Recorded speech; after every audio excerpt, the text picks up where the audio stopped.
Hello and welcome to the Manchester is Red podcast. My name is Steven Railston. I'm back after a 2-week holiday, and I guess whether you hate me or love me or quite frankly don't care, you might be happy or sad at that news. I am back in the hot seat today alongside Samuel Luckhurst, my partner in crime, who I'm very sure has missed me over the last 2 weeks or so. It's been Certainly Samuel and have. Tyrone looking after the podcast and whatnot. In my absence, Samuel, how are you? We've just been discussing the weather, which is quite a boring topic, so we won't get into that on the pod. But how are you? Yeah, very, very well, thank you. Very well. I'm at Wimbledon tomorrow, so that's it does help when there's a roof on centre and court number one these days, given the rain that's streaming down incessantly. Are you going to indulge yourself in some strawberries and cream and some Pims? I would think so. That has been on the that certainly they've been consumed in recent years when I've been there. I saw Djokovic last year. I suspect I'll be seeing him tomorrow, and unfortunately, there won't. I think he's playing Dimoneur, so I don't really know how you can crowbar a boo into Dimoneur's name after Djokovic's boo earns moment last night on centre against Kasparov. I mean, as Wednesdays go, that's not a bad Wednesday, isn't it? Heading down to Wimbledon, so I'm very jealous of you. I've just realised as well we actually swap shifts, so that's what that's for. You've got I I should have done know. that with I spite and forgot. Yeah, refused it, yeah, because you've got a better Wednesday yeah, than me coming up. Anyways, the yeah. football we're gonna get at Thank some you. transfer bits and the transfer latest, and that's probably about it. Really, there's not a huge amount going on. Obviously, United returned to pre-season yesterday, coincided with my return on Monday morning. We'll start with Everton having another knocking back United's second offer for Jared Branthwaite. Samuel, that's probably a good place to start. This has been going on for a few weeks now. Their interest has been going on for a while. Excellent young defender, a very bright future, but Everton are hanging tough in negotiations for him as expected. Yes, I think as soon as it emerged that the bid had been submitted, it was easy to assume that they would reject it, and that was what plenty of us have written up this morning. And whether United go back in again, whether Branthwaite agitates, it could be one that continues to play out for a little bit longer. I mean, Everton sold a couple of players last month for I think they banked about £20 million for Lewis Dobbin and Ben Godfrey. They clearly want to keep Branthwaite because he's one of their biggest assets. It's understandable why United would want him. It's understandable why Everton wants to keep him, and the ball's back in United's court now as to whether they go back in with a third bid. I think I can understand why United aren't just going to offer 70 million straight away. I mean that would be daft. You do need to test the waters. You do need to try and, frankly, be a bit tactical about it and for lack of a better word, unsettle the player. I mean, I would assume that Jared Branthwaite wants to be playing for Manchester United next season rather than Everton for every reason you can think of. But United have now got to decide whether they do continue to, whether they go back in with a higher bid, one that's going to be deemed more acceptable by Everton. As we've discussed chapter and verse, he's rated at between 70 million and 80 million, and I can completely understand why Everton value him within that bracket. I can understand why United don't think he's worth that much. And it's already playing out a little bit like with Mason Mount last season, where United didn't want to go above a threshold of 60 million. They paid 5 million up front, rising to 60 million. It was a deal that both sides could spin as a success. In the end, that only one side was the victor in that deal, and that was obviously Chelsea, given the dreadful season Mount had with Branthwaite. It is a lot of, you'd have to pay a lot of money for him, but everyone knew that from the outset. I thought United's first offer was derisory, to say the least. It was never going to get accepted. If they thought that was ever going to get accepted, then the people probably shouldn't be running the club. I understand that there's got to be a way of building it up, and as I said, being tactical with it. But I did think that first opening offer, it was far too frivolous. The second offer is a little bit more realistic, but understandably, from Everton's perspective, they've rejected it, and so the tedium of it continues, and we have to wait and see whether United continue with their interest in Branthwaite, or whether they end it. But they need defenders, and they want defenders, and he's an obvious target, and he's been an established target for months now. So it's at this time of the year, a lot of people are fascinated by it. I think you and I are pretty much at the opposite end of the scale as far as that's concerned. Yeah, I think it's actually got to do, pardon me, a lot to do with optics because they want to change the reputation in the transfer market. Sir Jim Ratcliffe is aware that over £1 billion has been wasted in the last decade, and that includes overpaying for a lot of players.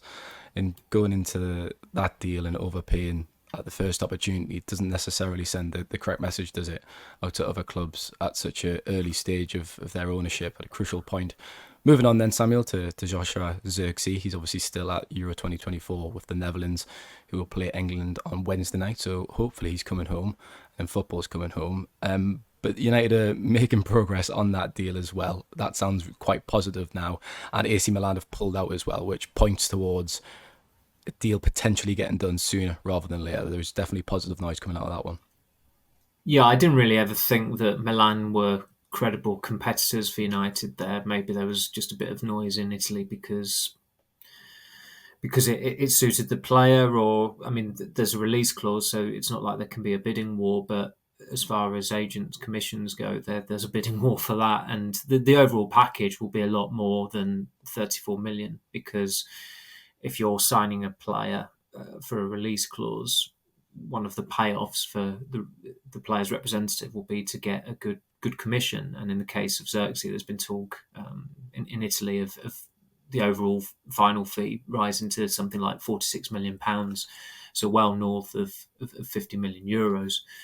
And that's the price you pay. It's not a small price to pay, of course, and it's a reality of the market. And United are clearly comfortable with it because this is the striker they want, and I think everyone expects that to get done. It seems like it's a slam dunk of a deal. It's, as I said, it's a release clause. It's a Dutch player signing for a Dutch manager at a club that is teeming with Dutch coaches and players who've got a Dutch link. Yeah, exactly. He ticks a lot of boxes on the bingo card as far as a Ten Hag United target is concerned.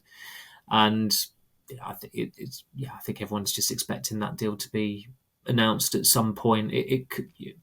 There's every chance that a deal of a fee there could be an announcement from United or a steer from United during the Euros.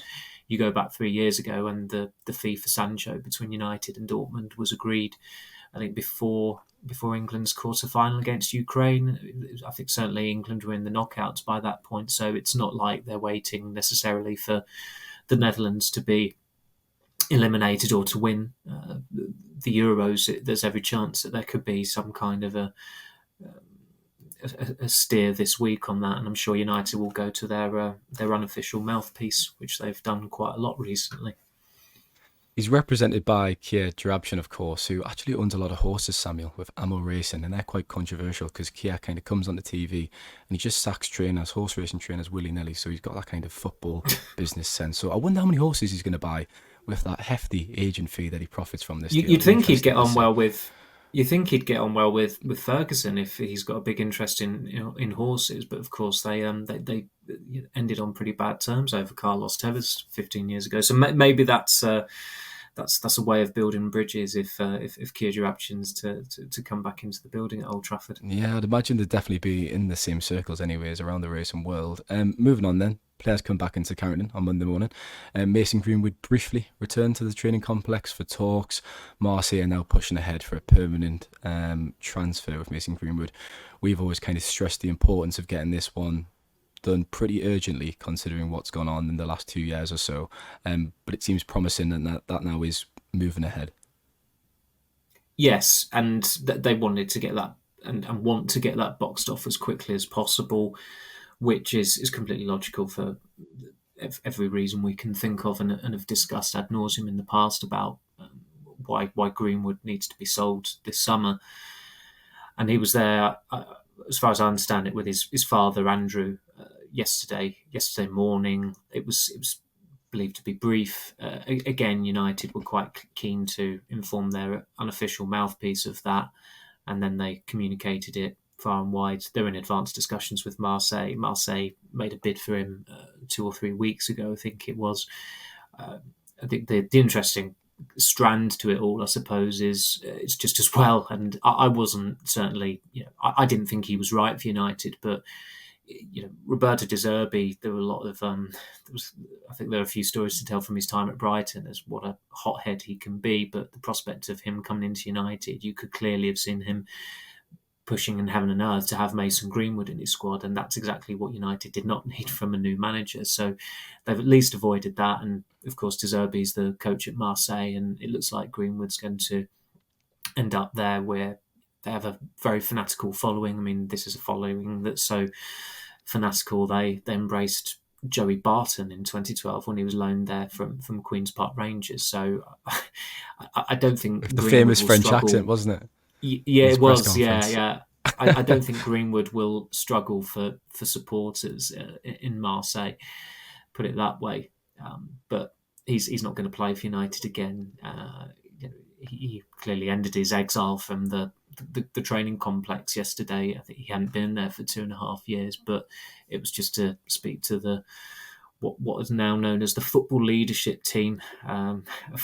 As we've said before, United are the only football club who, in recent years, have had to stress that the football is the priority, and now they have a football leadership team.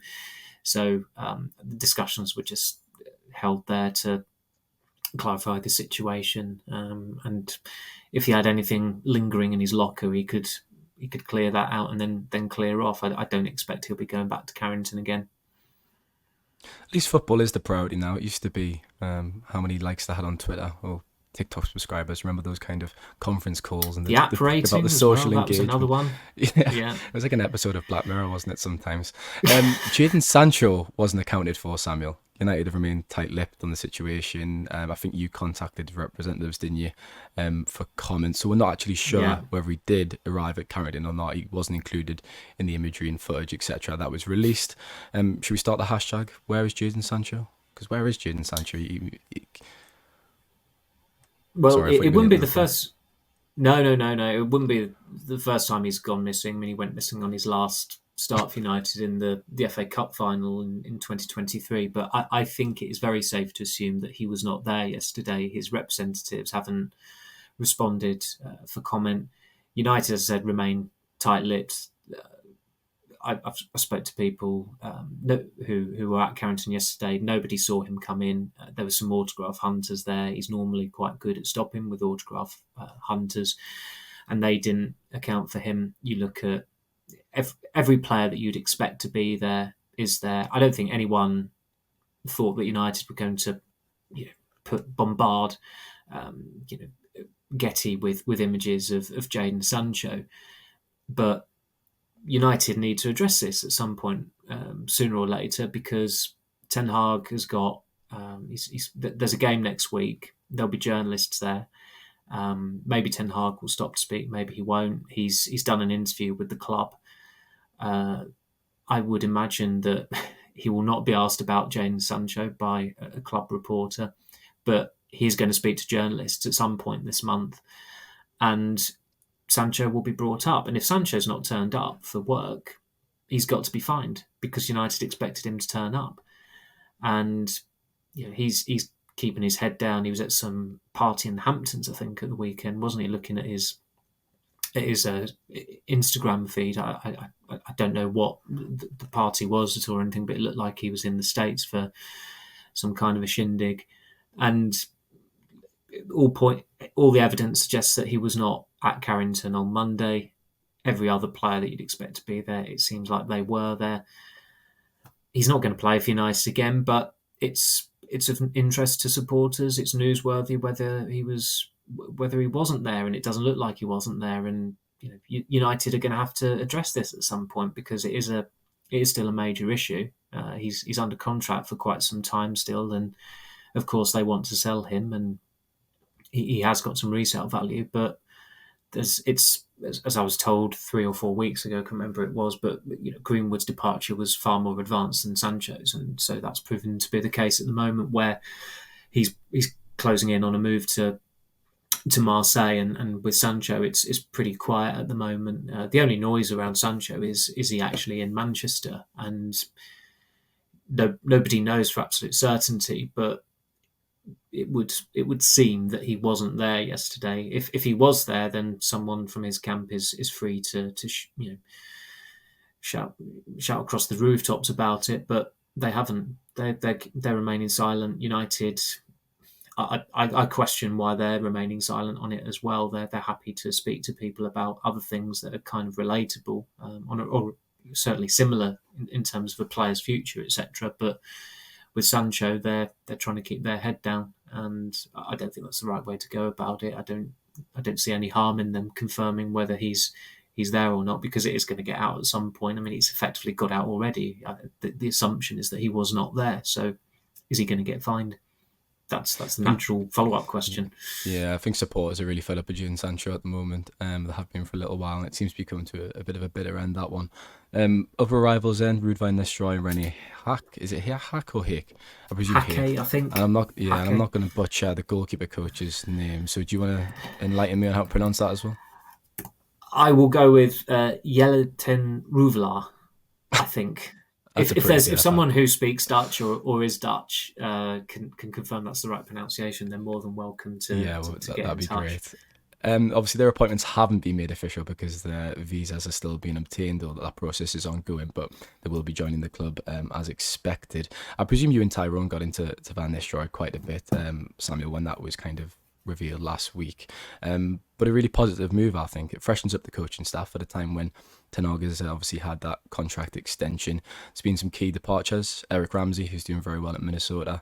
Obviously, Benny McCarthy as well. So I think it's an opportunity just to get some new ideas into the backroom staff, some new energy, and I think it'll benefit the squad going forward, especially Van Nistelrooy, who has just a wealth of experience to kind of those young players, especially just to soak up. Really, he can really pass on his specialist knowledge to the strikers and attackers in the squad. It's an interesting dynamic, and it will be fascinating to see what United say when they do confirm those hires and what their specific roles are. Because as it stands, they've got a former Ajax manager, a former PSV Eindhoven manager, a former Go Ahead Eagles manager, and a former Twente manager on their coaching staff. Steve McLaren was also driven into Carrington on Monday. Some onlookers told me that he's actually on crutches at the moment. I don't know if that's absolutely the case or not, but maybe his exuberant training sessions will be tempered in the first weeks of pre-season if he can't stand up, unfortunately for him. So hopefully he's okay. But when you consider you've got 4 former managers from the Eredivisie, and it's just quite peculiar in that United, the way they've gone about keeping Ten Hag is extremely unconvincing. They spoke to every Tom, Dick and Harry to see whether they would become Man United manager. Eventually they decided to keep him, and in safeguarding his future, all they did was trigger the extension in his contract. No pay rise, no new conditions inserted, and coaching staff. I mean, Eric Ramsey, of course, wanted to leave. He's gone to the MLS.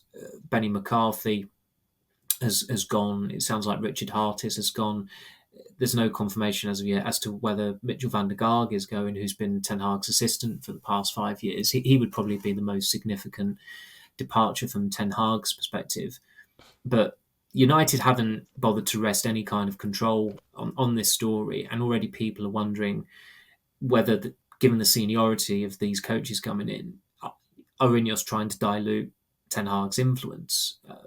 Because they've done a hell of a lot to undermine him as it is. Even in keeping him, they've fueled uncertainty over his position. All they've done is just extend his trial period by a season at the very most, if he does see out the season. And of course, all of these coaches, these new coaches coming in, are Dutch. And one thing Ten Hag loves is signing or recruiting people who are Dutch or who have worked in the Eredivisie. So it does give the illusion that he has that control, and I'm sure United will say he approves of these changes, he welcomes these changes, he wanted these changes. I'm sure they'll even go that far. But you've still got 4 former managers from the Dutch league, and people are already wondering and writing as to whether Van Nistelrooy could become a caretaker at some point next season. And also it kind of undermines this new structure in that they've got a new technical director, they've got an inaugural sporting director. They've got a new chief executive starting this week. They've been referred to as the Pillars by Sir Jim Ratcliffe, those three. But they are still hiring and signing, it seems, going off some of the players they want, people from the Netherlands. So, this whole thing of it feels like there's a lot of compromise going on. If you're Rasmus Højlund, and I'm sure he won't have been able to watch Van Nistelrooy because of how young he was, but if you're Rasmus Højlund, you've got to be thanking your lucky stars that you're going to be learning off Ruud Van Nistelrooy, because you're getting bespoke coaching possibly there, and the expertise of Van Nistelrooy as a striker, as a goal scorer, imparting that onto Højlund, that has to be seen as a positive. René Hake took Go Ahead Eagles to 9th in the Eredivisie last season. I think honestly, both of us, we're not going to be particularly au fait with his coaching credentials. He's not a young coach. He's in his 50s. I think is he 52? But what's he going to bring to the table? We'll have to wait and see. But you look at United's performances last season, heads had to roll. The head coaches didn't, but Ineos still wanted heads on the plate, and McCarthy's gone and Richard Hartis has gone. If you're, in Benny McCarthy's case, if you're a coach at Man United who doesn't go to every away game, your existence is going to be questioned. And so it's not a surprise that he's gone. With Richard Hartis, he was in the dugout during Ole Gunnar Solskjaer's time. After Erik ten Hag came in, he was downgraded to a seat in the stands. So your presence there, if you're Hartis, it is going to be there's going to be some uncertainty over it. And also, you look at Hartis's impact or his tenure since he came in as goalkeeping coach 5 years ago. United's goalkeeping performance over that period has been really bad. 2019-20, David De Gea was unconvincing, so much so that Dean Henderson was brought into the fold the next season. They ended that season without an outright number one because Ole Gunnar Solskjaer was so indecisive. Start of the next season, Solskjaer reneges on his pledge to install Henderson as number one. De Gea actually had quite a good season in 21-22, but United didn't. They finished 6th. They lost, 12 games, and they conceded a lot of goals, and they were conceding 4 goals in a lot of those games as well.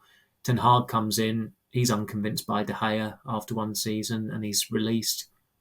Onana comes in, and I would say Onana's first season was worse than De Gea's last season at United. I'd say he must have let in at least a dozen savable shots last season.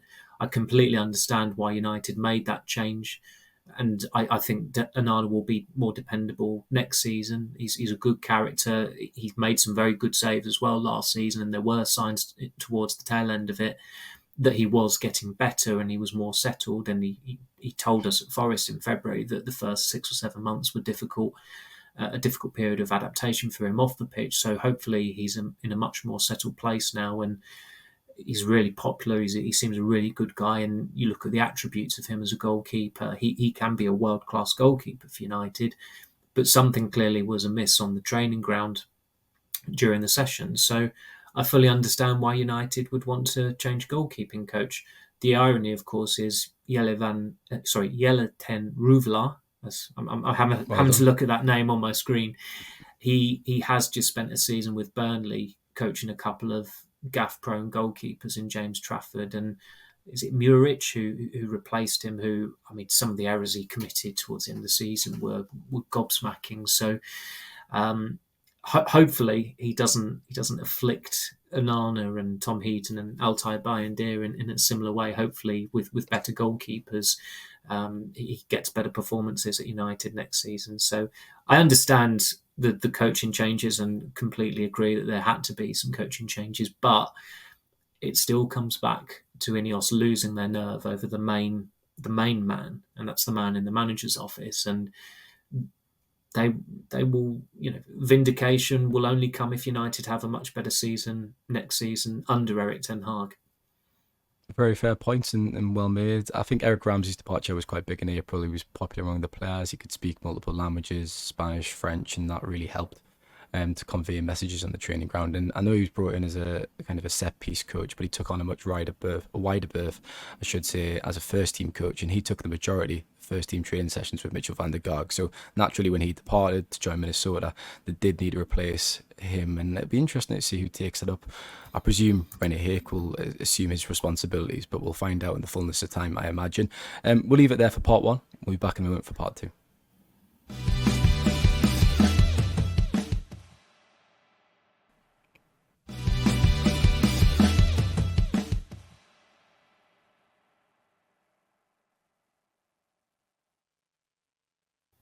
Welcome back to part two of the Manchester is Red podcast. Now, Samuel, Donny van der Beek, remember him? He's actually on his way out, finally, on a permanent move this summer.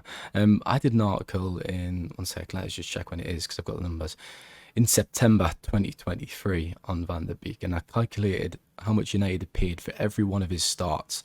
So 1.25 million for every start that Van der Beek's made during his time in the club, which that's not including wages, of course. They've spent a lot of money on Van der Beek. A lot of them weren't competitive starts either, really. In the grand scheme of things, like it was coming in heavily rotated teams or cup games as well, or dead rubbers. I hate using the word flop, but he has been a huge flop. He was. He arrived with a huge reputation and he promised a lot. Obviously, we all saw what he did for that Ajax team, but it just hasn't happened. His time in Manchester has been a nightmare, but it's coming to an end. He's on his move to Girona, and there's going to be a 90% loss for United. Is that right? I mean, that's staggering, isn't it? But not surprising. No, the option to buy that Eintracht Frankfurt had that they negotiated in January was 11 million euros, rising to 14 million euros. He played 8 games for them. 4 of them were starts. I don't think he completed 90 minutes. He didn't tally a goal or an assist. He got injured. He wasn't even included in their Europa League squad. So if that's 11 million euros, it's coming all the way down to here. His valuation is pretty much on the floor after 4 utterly dreadful years with United and Everton as well. He didn't do well at Everton on loan. We all knew that he wasn't going to get signed by a Premier League club. I think he's done exceptionally well to get a move to a Champions League side, because Girona qualified for that through their finish in La Liga last season. Of course, they're a club where Pep Guardiola has a big influence. Pep Guardiola's brother, who is one of the directors at, very conveniently, SEG, the agency that, of course, is run by Kees Vos, who, of course, represents Erik ten Hag. So there's always a link, it seems, with some of these deals that happen. But this was in everyone's interest to make it happen as soon as possible.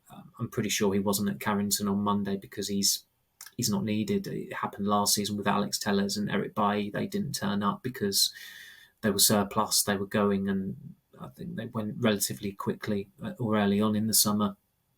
And I think the fee that they're getting, it's 450,000 euros up front, potentially rising to 4.5 million euros. United can massage the numbers a bit if they want to add agents' fees to try and give the impression that they've made a lot more on Van der Beek, but the loss on him was always going to be colossal. They paid £35 million, rising to 40 million to Ajax in 2020. And I remember writing at the time, I was off. When the deal got done, I came back and wrote a glowing piece about what a good piece of business this was by United, given that Jack Grealish was rated at 80 million and James Maddison was a similar figure. And here they were getting someone who really was going to, it looked like he was going to sign for Real Madrid had the COVID-19 pandemic not swept across the continent. The problem for United was that the managers just didn't want him. And then the second problem, it turned out, was that Van der Beek, frankly, was just not good enough. Not good enough for Man United, not even good enough for the Premier League. And we were all wondering, because at the start of his United career, he was coming on in games. He scored on his debut as a substitute, but he came on in games. Brighton was the next game he came on, and he salvaged a corner, and United won a penalty from it. And it was, I don't know if you remember, it was that game, very surreal game in COVID times, that the game ended at 2-2. And then they had to restart it because they did a VAR to ascertain that there was a handball, might have been Neil Maupay. and the game was restarted. United had a penalty. Fernandes scored the penalty and won the game. But it was made possible by Van der Beek, busting a gut to keep the ball in and win a corner that they won the penalty from. I think a couple of weeks later up at Newcastle, he had a key role in their winning goal when they won from 1-0 down. So his early impacts, people watching him and thinking, this guy is doing really well. Why isn't he getting a shot? And then when he came into the team, for his first league start was away to Southampton, which he did okay in, I think, from memory. They were 2-0 down and they won 3-2. Cavani got a couple of goals, a late winner, and they might have been playing in a diamond as well. But Van der Beek performed quite respectably. But then the next week they were away to West Ham, and he was pretty dire, and Solskjaer had opted for some rotation because they had a huge Champions League game coming up against Leipzig. They had to get a result there to qualify for the round of 16. So he took, I think Rashford came out of the team. I think Fred came out of the team when he was quite important at that time. Fernandes, I think, might have come out of the side as well. They were all on the bench. And United had a really bad first half. Van der Beek came off at half-time. United ended up winning 3-1 with Fernandes and Rashford playing influential roles in a comeback win. And that would have been December 2020. Van der Beek signed in September 2020. That game against West Ham, he just never, ever truly recovered from it. I think we counted between us, he made something like 6 Premier League starts for United. That was 2 of them. So a third of them were in his first 3 months at the club. The next 2 were at the end of that season, heavily rotated teams against Leicester at home because they were playing Liverpool at home 2 days later due to that game's postponement over the protests at Old Trafford, and the final game of the league season away to Wolves because United were playing in the Europa League final a few days later. And then his only other 2 starts under Ten Hag were when he had that, I don't know if you remember that inexplicable period when he came into the team all of a sudden because Fernandes was going to be suspended away to Villa. We're at Aston Villa, wasn't it? Yeah. That's right. So he came into the team away to Real Sociedad, was absolutely hopeless. United won 1-0, but they didn't win the group. So that's why they got that knockout tie against Barcelona. But he kept his place because Fernandes was going to be suspended against Villa. So Sociedad was seen as a warm-up act. Villa away, United lose at Villa Park for the first time since 1995. Van der Beek is anemic. And then he still somehow, I think he might have kept his place for the League Cup game a few days later, coincidentally again against Villa, hopeless again. And he had one more Premier League start, which was ended prematurely because he ruptured unfortunately for him, he ruptured his anterior cruciate ligament. And really, I think we've done a relatively decent job of condensing his United career into 5 minutes or so. But this is just someone who, apart from his substitute appearances at the very start of his United career, just looked utterly out of his depth. I mean, I remember doing Ten Hag's first tour and that the final game in Perth, absolutely filthy weather at the Optus Stadium against Aston Villa again, coincidentally. And Van der Beek, like in the mud there, he looked like someone who turned up expecting Glyndebourne but got Glastonbury. He was just completely out of kilter with the intensity of the game, with the way his teammates were playing. And in fairness to Ten Hag, who obviously, he's quite clearly quite fond of players and staff who've come from the Netherlands, but those privileges for Van der Beek were revoked quite early on. And of course, you spoke to him in Edinburgh last year after the second friendly, and it sounded like he was going to go that summer. And for one reason or another, it didn't happen. So it's not a surprise whatsoever. He's changed agents. He's gone back to his old agent, Guido Albers, and he's getting this move to Girona now. I generally find it fascinating, the decline. It is sad, it's a shame to see, but over the last 4 years to arrive with such promise and to look so fantastic for Ajax, and then to watch him at United, and you could never see it, could you? You could never see the appeal or have hope that he would actually win a starting role or it would be worth a squad role, to be honest. Whether or not he was just playing absolutely out of his skin for Ajax and at the peak of his powers when he was younger, I think that might be the case. He was actually playing out of himself. And he was exceptional in some of those Champions League games. Yeah, he was. The influence I suppose you look at the goals, the assists.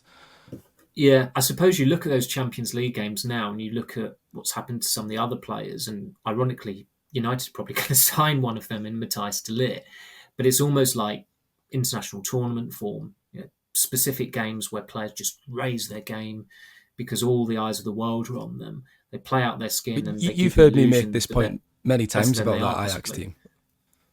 Yeah, I mean, you look at Frankie de Jong's the best player to come out from that team, which was lavished with praise, wasn't it, for reaching the semi-finals and bottling it Yeah, against Spurs in the quite last rightly minutes of so. the game. Yeah. And de Jong is a brilliant player, but Mm. he's not elite, is he? He's not elite. He's definitely not in that category. Well, Barcelona wanted Moving on to then. sell him. Barcelona wanted to sell him Yeah. after 3 years to United, and yeah, but for the wage deferrals, maybe that deal would have happened. But that in itself, it kind of highlighted his own fall from grace. As lovely a footballer as he is to watch on his day, it's not worked out for him completely at Barcelona. Well, I think if United had signed De Jong, they obviously wouldn't have signed Casemiro, who was the backup to that. I don't think they would have had that fantastic first season, not to that level, anyways, because that Mm. midfield would have been too lightweight, and I was trying to I agree. control games like they're busy. Hannibal, anyways, he arrived. I spotted him on the images. Obviously, I think we briefly discussed it before I went away. Samuel, he had that. I don't want to use the word failed, but to be honest, it was very poor, that Sevilla loan stint. It was quite bizarre. It got off to a weird start when, within a week of him signing, it was announced that he wouldn't be in contention to play. Patch things up with the manager, or did he really? I'm not quite sure. There was something going on there with Sanchez Flores, who was formerly of Watford. Anyways, he's back at United. Sevilla had a £17 million option to sign Hannibal. That obviously wasn't triggered. And you kind of talked about the valuation of players going down before, in terms of Van de Beek on loan. Is it affected Hannibal as well, dare I say? He's into the final year of his contract now. That was triggered in December, so United need to offload him. How much are we talking here? Do you think they could get 15 million for him? Because I still think there's a player there with a high ceiling. He still has potential. I think it'd be difficult to get that, but he's a player that they spent 10 million euros on when they signed him as a 16-year-old from Monaco 5 years ago. So to make a loss on someone who's been such a prominent academy player who has had that experience of going out on loan to Sevilla and has had some reasonable playing time without actually, he didn't pass his audition for United, let's face it. And at the risk of reading a little bit too much into it, when they're looking at the training imagery yesterday, he's not got a squad number. Willy Kambwala has got a new squad number. Every other player has got their squad number on their top, but Mejbri hasn't got one. That kind of tells its own story. He needs to be sold. I'd quite welcome it if, when it comes to the tour squad for the States, if Ten Hag was a lot stricter and a lot more decisive in terms of cutting players who have just not got a future at the club. I mean, you've seen that with AC Milan. They've bombed out Divock Origi and another player, I think, from their squad, and told them to train with the academy because they're not part of their plans. And it's, I know there's a duty of care, and I know that it may seem harsh, but I don't really see what benefit United get from taking players around the world and playing them in games when they're not going to have a role to play next season. And I'm sure people are thinking, well, you're getting the resale value up. Not United, you're not with United players. A United player's resale value is not going to go up if they put a couple of goals past Real Betis. I don't think Noam Emeram's value went up just because he scored against Leeds United in Oslo last season. If there's a club where it's a struggle to get their resale value up, it's United. And that's why in the case of Mejbri, I don't really see any sense in taking him to the United States later this month. There's absolutely nothing against him whatsoever. We waxed lyrical about him during pre-season last year, and he did, to an extent, he took his chance because it was that final I was going to say, even friendly after that Burnley game at in Turf Moor, I mean, you're talking about pre-season, but in September, we're talking about him not taking his chance. I agree, because, I mean, as we've said multiple times, his output in the final third wasn't good enough to start for United. That's just a fact. But he ran his socks off. He added energy. There was a lot of desire there. He just falls short with a bit of quality, doesn't he, in attacking scenarios, I think. And he still is young. I think that'll come. Yeah, I completely agree with you there. In that Burnley game, he had some decent impacts with the ball, but over those 3 or 4 starts that he had in September and October, it wasn't his work off the ball that was a problem. That he's one of the most willing runners in that squad. The problem was when he got the ball, he didn't really do anything with it.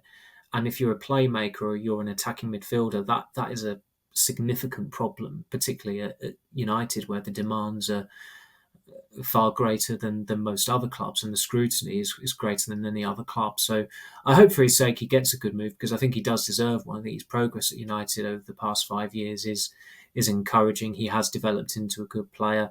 It's easy to have a forgettable or an unsuccessful loan. You look at United in January, a lot of players went out on loan, and I don't think anyone had a particularly fulfilling time apart from maybe Radek Vitek, because he played a lot of games for Accrington Stanley, which was excellent for his development. Joe Hugel had a good start for Burton Albion, but got injured.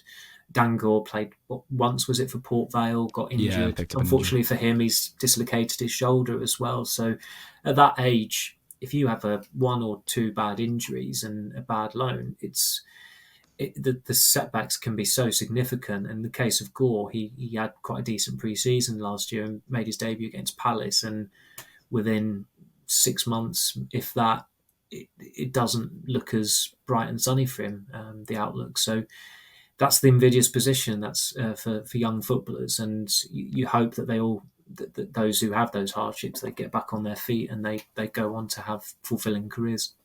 I spoke to Travis Binion, who's under 21 manager, for anyone who doesn't know, in the academy in May, for kind of season roundup interview. And I asked him about that and the perception of quote unquote failed loans. And I thought his answer was brilliant, to be fair. He kind of gave an answer and insight into how the club view them. And it might be that it gives the player a reality check of where they are. It might teach them something that they didn't know.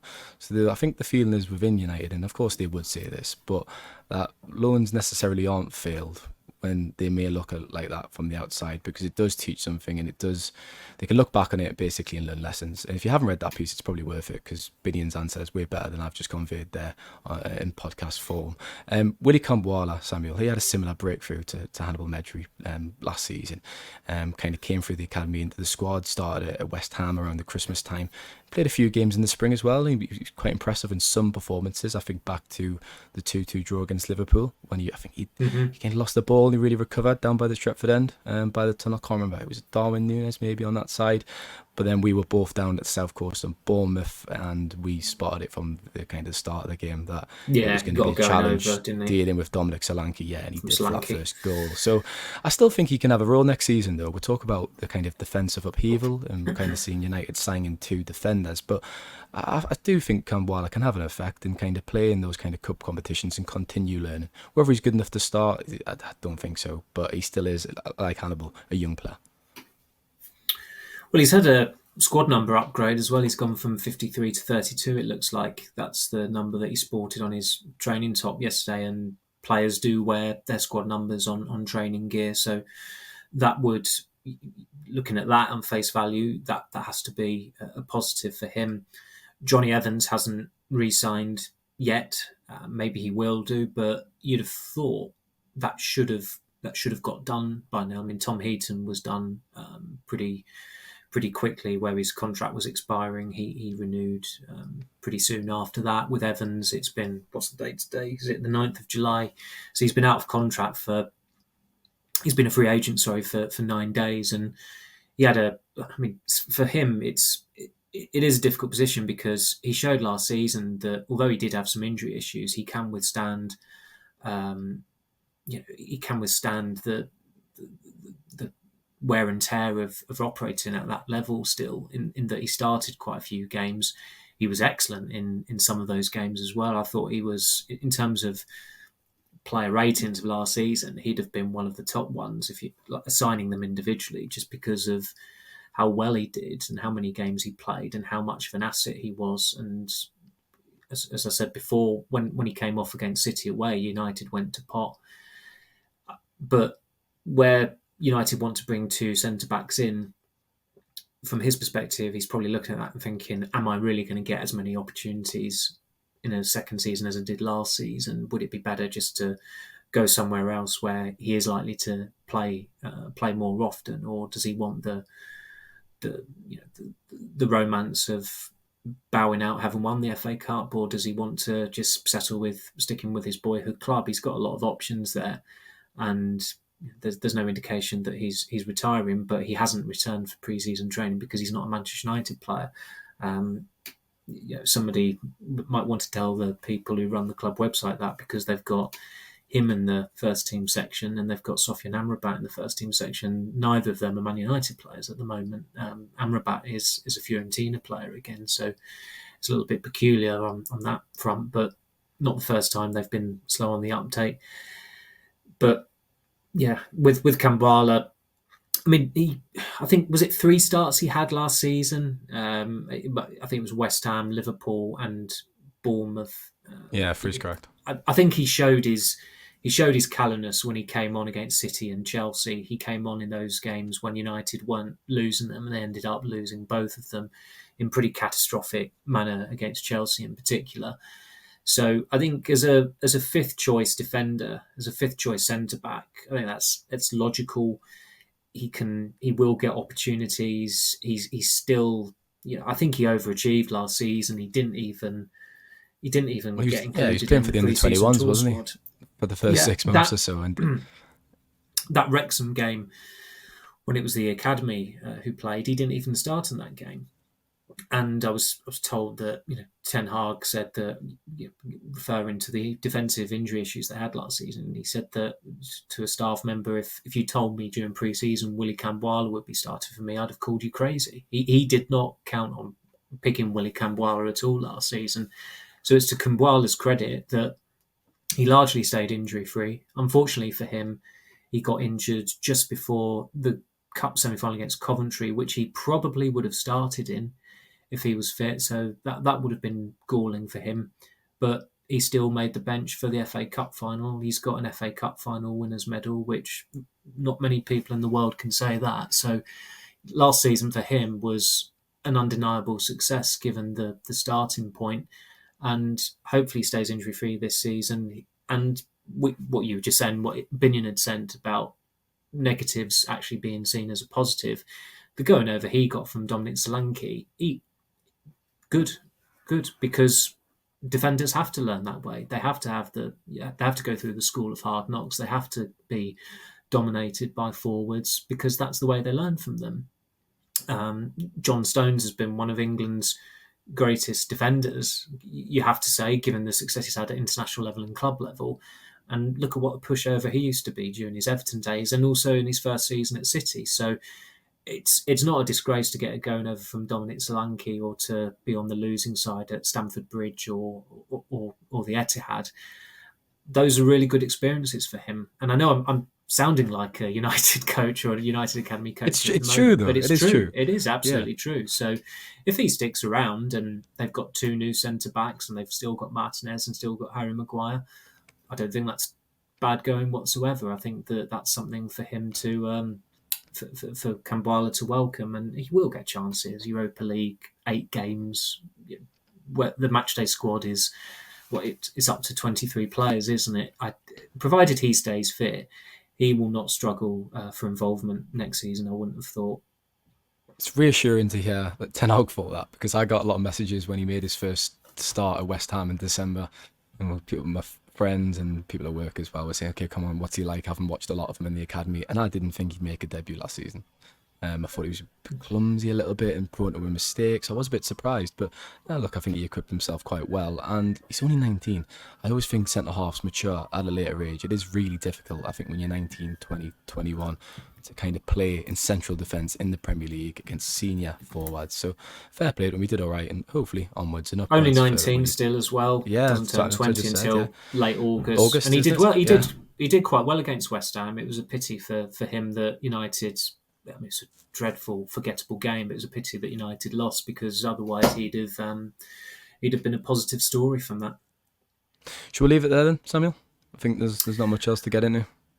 No. I think I ended up filing six stories on a busy Monday, but I think we've covered everything as thoroughly as possible. Was that a subtle trumpet blow there? Did I just hear that? Hey, look, you came back hitting the ground running as well with some good gets. I've not seen if you're the the youngster we discussed yesterday. I've not seen if that story's gone live this morning yet. Yeah, it has, Mantado. Yeah. Oh, good. It developed while I was away, but I didn't actually. Well, bring my laptop. you can sing about. I didn't that bring my from the laptop to rooftops on here. Tenerife. You can sing about. I'll give myself a I'm pat sure on the there's interest in. I can't remember his Bentito name either. Mantado.